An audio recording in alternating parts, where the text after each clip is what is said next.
Contrary to the situation with most couples venturing to Alaska, it was Phyllis Janke, not Joe, who headed north first. In 1953, she stopped over in Las Vegas on her northward trip. It was there that she met and fell in love with Joe Janke. Theirs was an impulsive marriage that began at 3 o'clock in the morning in Las Vegas and did not end until Joe's death 4 decades later.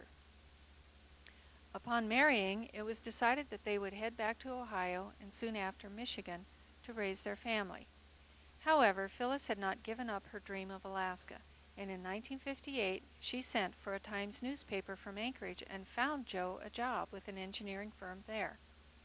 Joe headed for Alaska, with Phyllis and their 3 kids, Patty, Joe, and Dan, following 6 weeks later. She drove herself and the kids as far as Edmonton, where Joe met her, and they traveled together the rest of the way up the Alcan. Upon their arrival in Anchorage, they found housing in the Martin Arms Apartments on 3rd Avenue.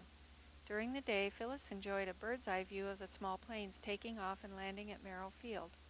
Daughter Susie became their first Alaskan-born baby during their residence in Anchorage. Their Alaskan dream consisted of elbow room and a place to call their own, so in 1961 they planned to move to a 200-acre homestead site they had chosen on the South Fork of the Eagle River. This move was delayed until the spring of 1962 when they found that Phyllis was expecting son number 3. Shortly after Max was born, they moved into a trailer and lean-to on the property and began to call Eagle River their home. Of course, in order to claim a homestead, land had to be cleared and crops planted. Like many homesteaders, they chose potatoes as their first crop. They also began to turn their acreage into a bona fide farm with cows, goats, chickens, and pigs, providing entertainment for the kids as well as food for the family. Water was hauled from a nearby creek. Joe built a walkway over it so that it was more convenient to duck and fill the buckets. It took 20 gallons a day to provide enough water for all, 10 gallons for the people and 10 gallons for the animals. Again, no electricity, no phone, no indoor plumbing, and in this case, no nearby neighbors. In fact, much of the time there was nearly no road. Phyllis and Joe were among the very first to venture onto the south side of Eagle River Valley, which found them facing new and different sorts of challenges. By the time they had established themselves as residents of South Fork, daughter Margaret had joined the family. The older children were of school age, and it was Phyllis's job to transport them 5 miles down Highland Drive to the Glen Highway, then several more miles to Eagle River Elementary. Of course, taking any of the children to school meant bundling all of them up for the oftentimes adventurous trip to school. This trip had to be repeated each afternoon.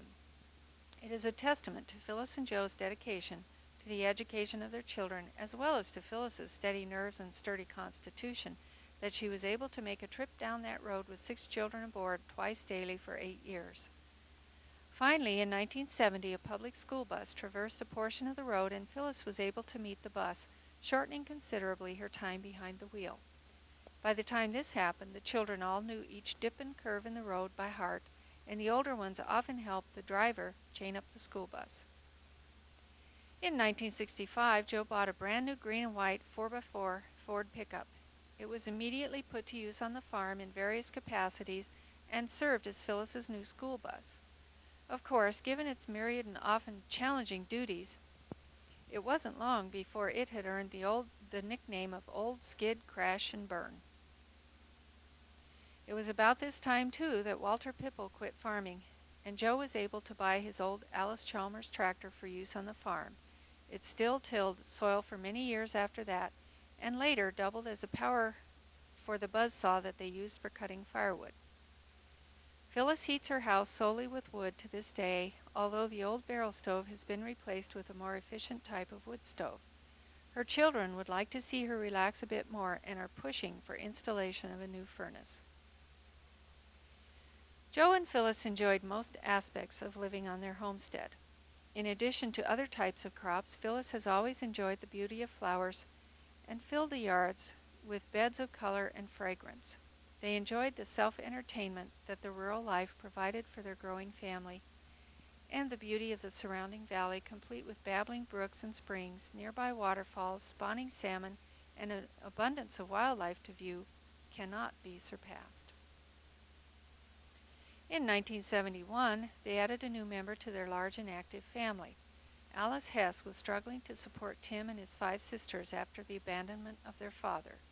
Tim began to hang out with the Janke children and ended up spending more and more time within their household. Although Joe and Phyllis were kept busy raising their own tribe, they were not about to turn their back on a child in need.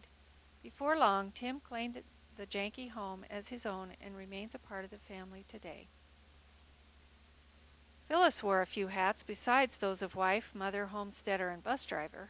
She, like Dottie Fetro, helped local voters during election time for a number of years and, true to her love of horticulture, worked part-time at H&H Nursery on Birchwood Loop. Joe continued work as an engineer both for the Army Corps of Engineers and the Air Force Civil Engineers. He retired from the Civil Engineers in 1991. He enjoyed archery immensely and even built an archery range on property next to the homestead. He was also kept busy keeping the bears from destroying livestock and property, the moose out of the crops and flower beds, and the porcupines from chewing the house down. Shortly after retirement, Joe was diagnosed with prostate cancer. He and Phyllis, having remained close throughout the years, were in great sympathy with one another as they celebrated their 40th wedding anniversary in wheelchairs. He from the course of the cancer, she from a fall that resulted in a broken hip. Sadly, on May 14, 1993, at the age of 63, Joe succumbed to the cancer. Phyllis remains on the homestead today, surrounded by her children and grandchildren, all of whom remain in the area. She works for son Danny as secretary and much, much more at South Fork Construction of Eagle River. We are glad that Phyllis's yen to see what Alaska was all about led the Janke family here. We are grateful that they and a few others like them opened up the South Fork of Eagle River for others to follow. Today's residents enjoy a wide paved road as well as road maintenance, school bus service to the end of the road, phones, electricity, and even indoor plumbing, thanks to the stout hearts of those that preceded them. We hope you have enjoyed this video presentation of a few of our local residents who have lent character and color to the communities of Chugiak and Eagle River over the years. This video is a continuing effort to preserve the history of our early days and the early residents who kept this community growing. Many pioneers have commented that they didn't give much thought to their achievements at the time. They just did it because it needed doing. Such is the case with all pioneers, past and present.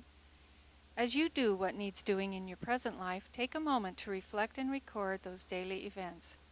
After all, you too are making history.